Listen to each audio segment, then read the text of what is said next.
Hi mga tropa, kamusta mga tropa nandyan? Dito tayo ngayon sa manukan. Tinignan natin yung mga manok natin na alaga. Tsaka yung pabo. Yung pabo pala natin mga tropa, konti na lang. Nasa 8 piraso na lang.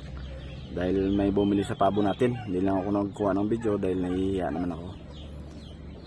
Pero di bali mga tropa, may mga sisiw tayo dito na pabo. Nasa 3 months old na sila mga tropa. Tama-tama lang yun by December. Malalaki na yun, 6 months old sila mga tropa. Tama-tama lang yun pang lechon. Tapos may pabo rin tayo mga tropa na naglilimlim. Tapos may 2 inahin pa tayo na nangingitlog na. Mamaya silipin natin mga tropa yung itlog ng pabo natin. Sa ngayon mga tropa,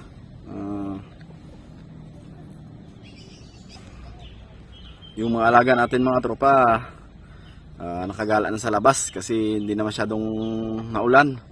Kahapon wala rin ulan, kaya ito nakapag-ikot-ikot na sila mga tropa. Pag tuloy-tuloy yung ulan kasi mga tropa, hindi ko binubuksan yung screen. Doon lang sila sa kanilang tulugan para hindi sila masyadong mabasa o mababad sa ulan. Pinapalabas ko lang mga tropa pag wala ng ulan. Pangit pa naman yung area ko dito mga tropa pag umulan, yung lupa parang madumi tignan.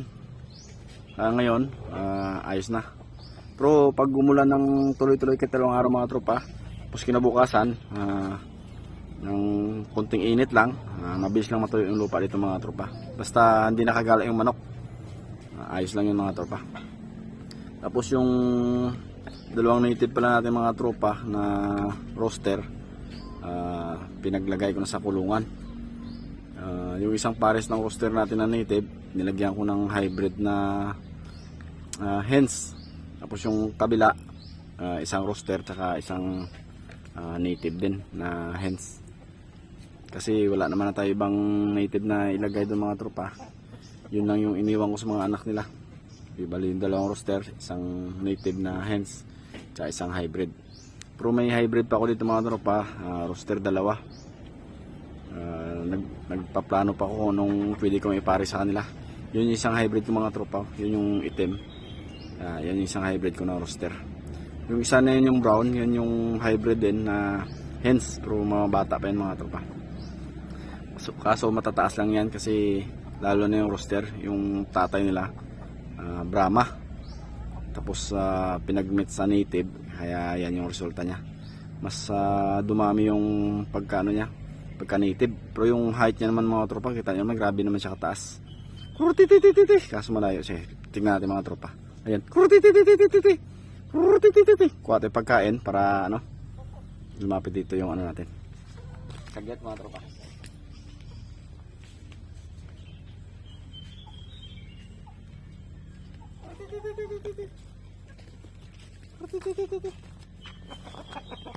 Ayan mga tropa, yung itim to.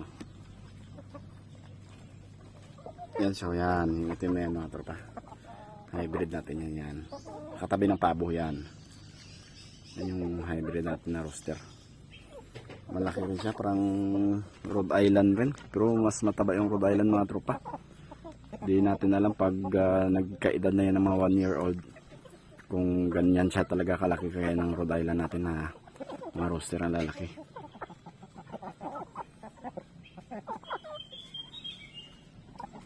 Silipin natin mga tropa yung ibang native natin. Yun yung ibang ko mga tropa. Mga hens kong ganda ng pang hens natin. So ito yung iba. Yan. Silipin natin mga tropa yung pabo. Pero bago yun, puntahan muna natin yung yung native natin.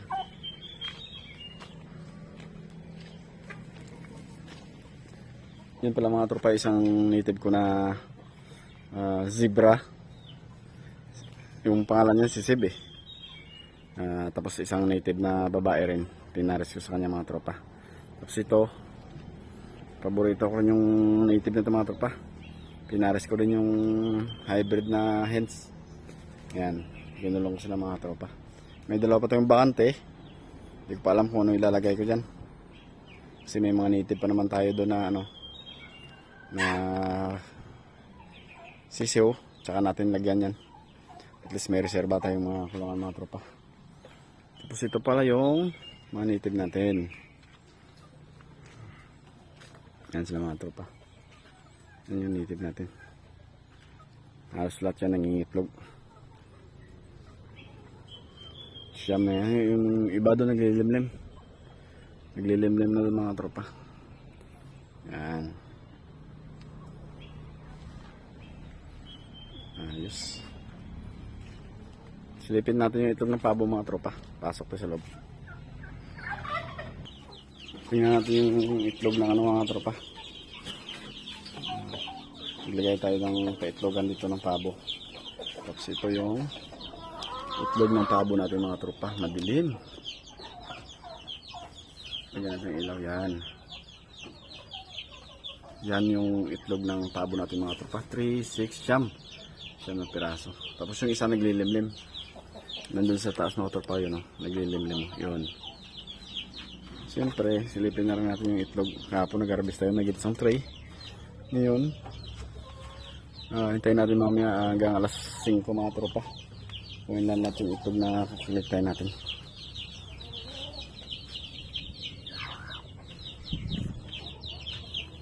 Dami-dami na rin yung itlog, kukuliktay natin mamaya. Sige mga tropa, salamat sa panonood ng video ko. Hanggang sa muli mga tropa. Kita-kits sa next vlog mga tropa.